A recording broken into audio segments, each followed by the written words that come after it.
Halo guys, aku masih nemani kalian di channel YouTube ini NH Hasibuan. Di luar lagi hujan deras loh guys. Berharap kita semua mendapatkan rahmat Allah Subhanahu wa taala yang membawa keberkahan. Amin. Oh ya, kalian seneng gak aku muncul lagi?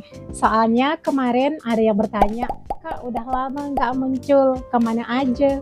Mbak kenapa baru nongol? Kenapa dah lama gak ngonten? Dengan pertanyaan seperti itu, aku senang loh guys. Ternyata ada yang merindukanku. Cile. Kalian support lah kontenku ya, biar aku tambah semangat kontennya gitu. Kasih ide lah atau gagasan gitu kek, biar tambah semangat gitu loh. Sebelum ke pokok bahasan, aku mau sedikit cerita nih guys. Kalau nggak suka, di skip aja ya. Khusus adek Malay, jangan komentar yang kasar-kasar ya. Sini kita diskusi baik-baik, oke? Oke. Beberapa bulan yang lalu, aku sibuk dengan pekerjaanku guys. Pekerjaan itu banyak, jadi nggak ada waktu untuk buat konten gitu loh. Oke, kita beralih ke pokok bahasan. Hari ini, 1 April 2026, Alhamdulillah BBM di Indonesia masih stabil. Bener nggak? Bener dong. Pemerintah telah memastikan bahwa harga BBM subsidi maupun non-subsidi tidak mengalami kenaikan dan tetap stabil per 1 April 2026. Keputusan ini diambil berdasarkan arahan langsung dari Presiden Prabowo Subianto untuk menjaga daya beli dan kepentingan masyarakat. Kita harus bersyukur ya guys, karena negara tetangga kita dah pada panik tuh. Mereka yang mengaku orang kaya dan mengaku negara maju aja panik. Gimana dengan kita? Coba kita lihat di Malaysia. RON 95 yang subsidi ringgit Malaysia 1,99 per liter atau sekitar 8 ribuan gitulah. Sementara di Indonesia Pertalite RON 90 10.000 per liter. Biosolar 6.800 per liternya. Kalau di Malaysia RON 95 dan subsidi ringgit Malaysia 3,87 per liter atau sekitar 16 ribuan gitulah. Indonesia Pertamax non subsidi RON 92 12 ribuan per liter. Pertamax Green RON 95 12.900 per liter. Pertamax Turbo RON 98 13.100 per liter. Sementara di Malaysia RON 97 ringgit Malaysia 5,15 per liter atau sekitar 21 ribuan gitulah.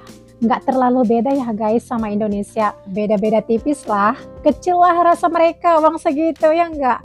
Mata uang di sana kan lebih besar kalau kita bandingkan sama Indonesia, bener nggak? Mereka mengaku negara maju dan negara kaya, seharusnya nggak mengeluh dong apa kebijakan pemerintahnya demi kebaikan bangsa. Cile, hari gini masalah kebaikan bangsa. Mari kita lihat video yang ini guys. So, kita negara pengeluar minyak. Kebanyakan petroleum produk kita ekspor kepada negara mana? Bagi tahu saya. Kita ekspor kepada negara China, Korea dan Jepun lah. Kan? Dan ekspor minyak kita lalu tak kat Selat Hormuz yang risiko tinggi itu apa ke, bagi tahu sama saya kan, ekspor minyak kita yang pergi ke Jepun, pergi ke Korea, pergi ke China ni, LNG kita semua lalu tak Selat Hormuz. Okey, selain daripada Middle East ni, kita import minyak daripada mana? Kita import minyak daripada negara jiran kita, Indonesia, Brunei, Vietnam. Indonesia. Hisham Jalil ni dia nak tunjuk dia lah terpaling pakar ekonomi. Tetapi saya yakin dia tak bodoh. Cuma dia tahu bodoh itu percuma dan bodoh yang percuma ni ada kepada walaun. Jadi walaun ni pula selain daripada suka mengambil bodoh yang percuma ni, walaun ni juga ada satu sindrom tau, sindrom penyakit yang mana suka menyalahkan orang. Okey, Hisham Jalil pertikaikan mengenai kenaikan harga minyak dunia, kenapa terkesan Malaysia terkesan. Benarkah Malaysia impor minyak dari Indonesia? Aku juga nggak sependapat dengan Pak Cik itu guys. Fakta yang sebenarnya justru Indonesia lah yang mengimpor minyak dan BBM dalam jumlah besar dari Malaysia, bukan sebaliknya. Gitu. Meskipun Malaysia melakukan impor minyak mentah untuk kebutuhan kilang mereka, pasokan utamanya berasal dari wilayah Teluk, bukan dari Indonesia. Malaysia memang mengimpor berbagai produk dari Indonesia, namun komoditas utamanya ada batu bara, bahan bakar mineral, nikel, dan tembaga gitu. Kita lihat lagi nih videonya. Harga minyak RON 95 naik kepada RM3.87 1 liter. Harga minyak kat Malaysia. Ni cerita harga minyak dekat Malaysia. Tapi bagi korang yang fikir mungkin alah ada subsidi kan. Nanti dulu, ini bukanlah sekadar berita dekat TV.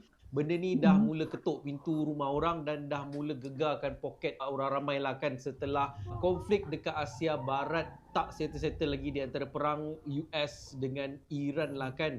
Sebab sekarang harga minyak dunia dah naik lebih kurang 40%. Dia dah melepasi paras psikologi lebih daripada 100 USD setong. Yang mana semalam Kementerian Kewangan Malaysia baru keluarkan satu siaran media mengatakan Budi 95 kekal RM1.99 1 liter. Mungkin yang masih dapat subsidi, tapi pada yang tak ada lesen, ingat tak kita cerita tahun lepas yang tak ada lesen dan yang bukan warga negara Malaysia, korang kena bayar minyak RM3.87 1 liter hari ini dan benda ni takkan terhenti dekat sini. Minyak dunia akan terus naik dan sejauh mana kerajaan Malaysia mampu untuk tanggung subsidi RON 95 ni lah kan. Sejauh mana? Okey. Ya, sejauh mana Malaysia mampu ya untuk memberikan subsidi tersebut gitu. Ini seorang lagi makcik ni. Pagi-pagi dah maki kerajaan lah. Dia duk bising ni. Kenapa harga ayam tiba-tiba naik sampai 30 lebih? Ini mungkin sebab minyak naik ni. Tiba-tiba ayam pun naik. Makcik. Cuba makcik tengok. Makcik beli tu berapa kilo? Makcik beli tu 4 kilo. Bukan sekilo. Kalau sekilo jatuh RM6 lebih. Okey lah tu. Makcik beli tu 4 kilo memanglah 30 lebih. Makcik nak berapa sekarang ni? Nak apa? Nak berapa? Nak kupang? Aduh, hai. Letih lah macam ni. Wajar sih masyarakat itu mengeluh, ya kan guys? Kita lanjut video yang ini. Harga minyak dunia meningkat pada permulaan minggu dagangan kelima sejak tercetusnya perang di Iran. Harga minyak mentah Brent untuk penghantaran Mei melonjak 4% semalaman kepada hampir $117 setong. Keadaan itu membawa... Kalau kita negara tetangga kita, BBM udah naik nggak kira-kira kan? Naik. Di sini Pak, dengan kepemimpinan orang-orang ini, kita bisa menjaga harga BBM di level yang sekarang tanpa membahayakan APBN. Jadi tim kita tuh jago, cuman di luar masih kurang dihargai ya. Kita masih kampanye tuh. Kita jago dibanding negara-negara tetangga kita. Berarti timnya bagus sekali di sini. Dan pada waktu harga BBM naik ke level yang tinggi itu, saya diundang ke Kertanegara. Ditanya, kan kiranya waktu udah kacau harga minyak ini. Wah, itu pasti anggaran kacau nih. Ditanya sama Presiden, gimana APBN? Aman Pak. Oh aman. Kalau 100? Aman Pak. Sudah kita itu sampai 100 aman semua. Artinya ada tindakan-tindakan yang kita bisa jalankan untuk itu mengamankan itu. Luar biasa Menteri Keuangan kita ya kan guys. Saat ini pemerintah masih memikirkan rakyatnya. Alhamdulillah. Satu kegagalan yang nyata bila harga diesel naik sebanyak RM2.40 dalam masa 2 minggu. Pada 11 Mac, harga diesel dah naik 80 sen. Minggu lepas, 19 Mac naik lagi 80 sen. Dan semalam, 25 Mac naik lagi 80 sen. Jadi, 3 kenaikan hat-trick sebanyak RM2.40 dalam masa 2 minggu. Sering naik ya. Ingat lagi tak, Anwar pernah kata, harga minyak tinggi di Malaysia, kita beli di Thailand. Beli di Indonesia, semuanya tinggi, jauh melambung daripada kita. Masalahnya sekarang harga diesel di Thailand dan Indonesia lagi murah dari Malaysia. Macam mana ni? Ya? Malaysia ni negara pengeluar minyak bro. Kalau nak banding harga minyak Malaysia dengan Venezuela, dengan Iran, dengan Qatar, ini negara pengeluar minyak, harga minyak jauh lebih rendah dari Malaysia. Kita bukan tak faham faktor kenaikan harga kerana konflik geopolitik global yang berlaku sekarang. Tapi masa berlaku konflik semasa Anwar jadi pembangkang dulu, dia maki hamun kerajaan setiap kali ada kenaikan harga minyak. ajak rakyat turun Ya demo. guys, ini ada beberapa kata ataupun kalimat yang agak sulit dipahami gitu. Kita lanjut lihat video ini. Negara jiran seperti Indonesia dan Thailand lagi murah, tetapi Malaysia terus naik. Subsidi RON 95 dikurangkan, sedangkan Malaysia adalah negara pengeluar minyak. Pandangan saya, faktor utamanya bukan kerajaan tidak mahu beri subsidi, tetapi kedudukan kewangan kerajaan sekarang tidak lagi mampu memberi subsidi. Mari kita lihat data ini. Nggak mampu Diesel lagi. di Semenanjung melonjak daripada RM3.04 kepada RM5.52. Dalam tempoh sebulan sahaja, kenaikan terkumpul mencecah 89%.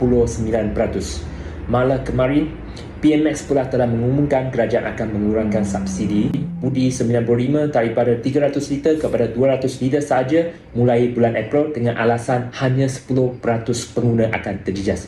Ini bukan lagi soal bekalan minyak dunia.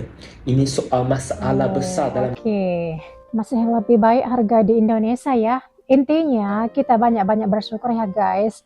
Pemerintah kita juga lagi berusaha membuat yang terbaik untuk kita semuanya. Kalaupun nanti BBM naik, kita lihat dulu sebesar apa kenaikannya gitu. Kalau masih dalam kategori wajar, ya mau apa lagi? Kita pun mesti menerimanya. Bener nggak?